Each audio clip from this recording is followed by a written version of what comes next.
上回书说到，路飞死而复生，橡胶果实觉醒，路飞完成5档变身，将凯多逼入绝境。另一边，鬼之岛摇摇欲坠，随时都可能掉落到和之国。光靠桃之助一个人能够拯救鬼岛上的战士们和和之国的人民吗？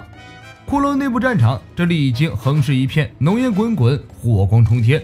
暴五郎从尸体堆里爬起来，属下的兄弟告诉他，鬼之岛快要掉下去了。暴五郎笑了，这证明凯多已经被逼上绝路了。你们几个更愿意看到什么样的结果？是草帽兄弟打败凯多，咱们一起掉下去死掉，还是大伙都能活命，凯多胜利呢？大家的答案一样，他们的亲人在和之国，这仗如果赢了，亲人们就能活下去了。和之国因为没有了凯多，将变成一个很好的国家，所以希望草帽兄弟什么都不管，只管往死里揍凯多。凯多军的杂兵一听此言，骂道：“你们这群武士是疯了吗？岛上所有人都会没命的。”暴五郎说：“没命那就没命了呗。”武士们疯狂为路飞打 call， 拜托一定要打倒凯多，只要凯多不在，一切就万事大吉了。如果不能打败凯多，一切的苦难都无法结束。就如20年前，因为有凯多在，大蛇才敢这样高枕无忧地坐上将军之位，肆无忌惮地残杀武士，才敢和和之国各县的大名以及有名的剑豪们叫嚣。没有凯多给大蛇撑腰，不知道大蛇已经被武士们砍死多少个来回了。唯一支撑他们活着的，就是石夫人关于20年后的预言。武士们相信寒冬终会过去，而在大蛇眼中，这些人不过是肮脏下贱之人，只配活在自己罪恶爪牙下的蝼蚁。城堡内部宝物殿2层，凯多与路飞的战斗导致鬼岛剧烈摇晃，大蛇身上的海楼石钉子居然被震掉了。恢复变身能力的大蛇1秒都装不下去了，立即变身成黑蛇，他要拉着日和一起去死。看见了吗，玉田，我要带着你的女儿一起下地狱，可别小看了黑炭家的怨念。大河咆哮着扑向日和，一声利刃出鞘的声音打断了大河。大蛇转过头，最后一颗脑袋和身体分了家。传次郎赶到，一刀砍死了大蛇。都城的天空，一只灯船缓缓飘来，上面写着希望大蛇消失。传次郎来到日和面前，毕恭毕敬地说：“辛苦您了，一任至今实属不易，这么多年难为您了，日和大人。”骷髅头内部活动会场不光是城堡内部，连塔楼也跟着烧起来了，所有人都乱成了一团，因为根本没有地方可逃，就算能逃到外面去，鬼之岛的庭院也没有了。放眼望去，到处都是火焰和浓烟。乌索普还想用自己的绿植喷点水，但根本就是杯水车薪，绿植刚被召唤出来就被火焰给烧成灰了。好在天无绝人之路，就在鬼岛所有人都忙着四处逃命的时候，慎平约上了雷藏，两人已经准备好用水灭火了。20年前，雷藏亲眼目睹了玉田城被大火烧毁而无能为力，自那以后，雷藏有了心理阴影。在左岛时，他特意用忍术将相主喷洒的水储存起来，以免不时之需。此时正到了雷藏弥补遗憾的时候了。那些勇敢参与这次讨伐战争中的同胞，在下绝不会让区区一场大火夺走他们的性命。人法水遁，爆水冲波。雷藏甩开卷轴，把卷轴中储存的水全部释放出来。慎平空手借助这股水流，一招海流一本背摔，把水流分散到各个楼层之中。水流迅速灌满了整个鬼之岛，熊熊大火很快就被扑灭。逃生的人们浸泡在水中，从未有过如此透心凉的感觉。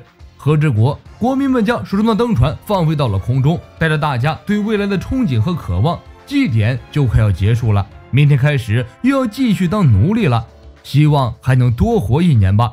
灯船承载着众人的愿望，飘向了夜空中的薄云里。鬼岛穹顶，路飞和凯多双双倒地。凯多突然开口问了一个哲学问题：你到底是谁？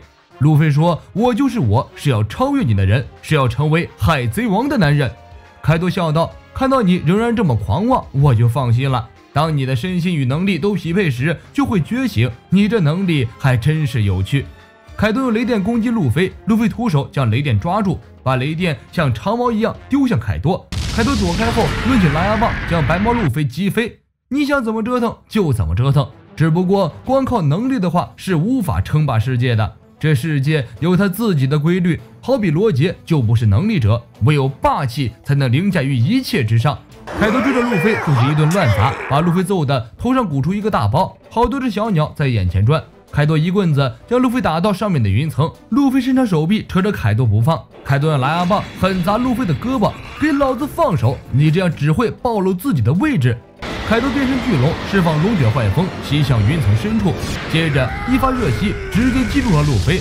此时鬼岛正歪歪扭扭的坠落，大河催促桃之助制造出焰云，只有这一个办法能阻止下落的鬼岛。桃之助绝望的呐喊，加油也没有用，放不出来就是放不出来啊！然而很多时候，很多事情都是身不由己，人活在世，大多时候都是为环境所迫，去承受本不属于自己这个能力应该承受的压力。就像20年前都城的那个夜晚，桃之助的母亲石夫人送桃之助和警卫们等人去往未来，她交代桃之助务必要在20年后的未来振兴光月家族。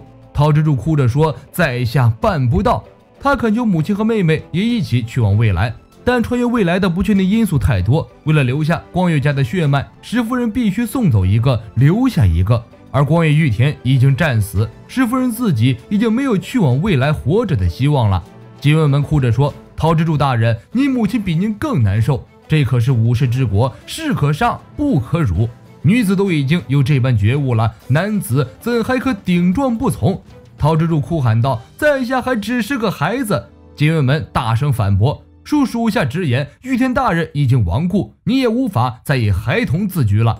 实话说，在下等人希望能再有一次战斗的机会，比起就这样被烧死，吾等更想为主君而战，为主君而死。吾等身为武士，只愿死得其所。”那时候，桃之助才明白，大人世界中的很多事情，并非小孩子所想的那般容易。就在这玉田城烧毁的夜里，桃之助长大了，他办不到的事情，然而这世道逼着他必须办到。桃之助哭成泪人，哽咽着对石夫人说：“母亲，在下这便去了。”此时此刻，和之国即将就要被毁灭，自己面对这种危机，却深感无能为力，无颜面对母亲，无颜面对家乡父老。这时，路飞的声音从上空传了过来：“桃子，该做个了断了，鬼岛太碍事了，赶紧给我让开！”桃之助和大河向上空一看，好家伙，鬼岛之上的云层里，一只几乎和鬼岛一样大的拳头砸了下来。这一拳下来的话，鬼岛就直接在空中被敲碎了，还挣扎个屁呀！桃之助惊呼：“住手啊，路飞！”路飞说：“桃子，我相信你。”桃之助大喊：“你让我把鬼岛挪开吗？慢着，在下办不到啊！”办不到，那就不要办了。可是，一想到父母，一想到自己肩负着振兴光月家族的使命，办不到的事情也要办呐！桃之助大吼一声，推着鬼岛向和之国反方向飞去。鬼岛之上的天空，凯多与路飞最后的大招冲突越加激烈，空中电闪雷鸣，霸王色在夜空中激烈对撞。好小子草帽，我就接下来你这一拳！你知道吗，草帽小子，20年前这个国家的英雄被活活烧死了，自那以后，这个国家就成了无法地带。你们是他们等了20年的英雄，可是你的那只手是没有机会砸下来的，因为你还来不及落下，就已经被融化了。火龙大锯！凯多变身最后形态，全身包裹着如岩浆一般的浓浓烈火。路飞光是接近凯多，就已经感受到灼人的疼痛了。如果这一拳与凯多硬碰硬，也许真的会像凯多说的那样，拳头直接融化掉。但决战到了这个地步，认怂是不可能认怂的，这辈子都不可能认怂。而且路飞还有一个绝杀凯多的杀手锏，就是流鹰，不触碰对方身体就可以攻击对方的霸气技巧，他早就从暴五郎那里学过来的。我才不会被融化掉，看我不把你打到地下去！升龙火焰八卦，橡胶元神枪。凯多与路飞的最后大招在空中激烈对撞，冲击波响彻天际。凯多咆哮着说：“你已经做得很好了，能撑到现在不容易，只不过是改变不了这个世界的。”画面一转，进入了凯多的回忆，这无疑预示凯多即将败北。与大妈一样，凯多从小就是一个怪物。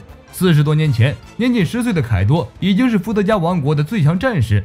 那时候，伏特加王国是一个非常贫穷和落后的国家。为了能凑够献给天龙人的天上金，国家只能常年不断的征战，打了胜仗才能抢到钱献给天龙人。如果交不出天上金，国家的人民在这个世上的人权就会被剥夺。那时候，凯多对天龙人开始心怀怨恨，为什么大家要顺从天龙人？这一年，凯多13岁，国王将凯多出卖给了海军，战力都超群的凯多被强征入伍，作为交换条件，伏特加王国获得了参加下一次世界会议的与会权。凯多对此十分愤怒，为什么自己要去当世界政府的走狗？我可不是政治工具。于是凯多在途中逃走，世界政府为凯多开出了高价的悬赏金额。凯多很强悍，他连去海军的监狱船就像出入自己家一样，饿了就去监狱船上找吃的，吃饱了就溜，海军拿他一点办法也没有。2年后，凯多来到了新世界的海盗聚集地蜂巢岛，当时最牛逼的海贼团洛克斯海贼团就在这个地方。强悍的凯多引起了洛克斯的注意，洛克斯向凯多发出了加盟邀请。有了凯多的加入，洛克斯海贼团堪称无敌。那时候的洛克斯海贼团已经有了白胡子、夏洛特玲玲这样的人物，但是这个人才济济、聚满了王者的海贼团有一个致命的缺点，就是内部一点不团结，每个人都各自为营，没有半点团队意识。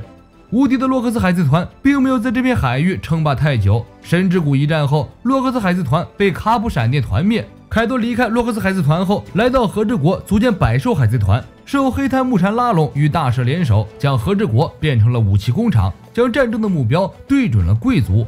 后来凯多从大河那里听到了乔伊波伊的名字，尽说玉田一直盼望着开国，似乎也是为了迎接乔伊波伊。凯多说，如果他和你等的是同一个人，那我就知道乔伊波伊是谁了，将我击败的人就是乔伊波伊。金对此说法一笑而过，他认为没有人可以打败凯多。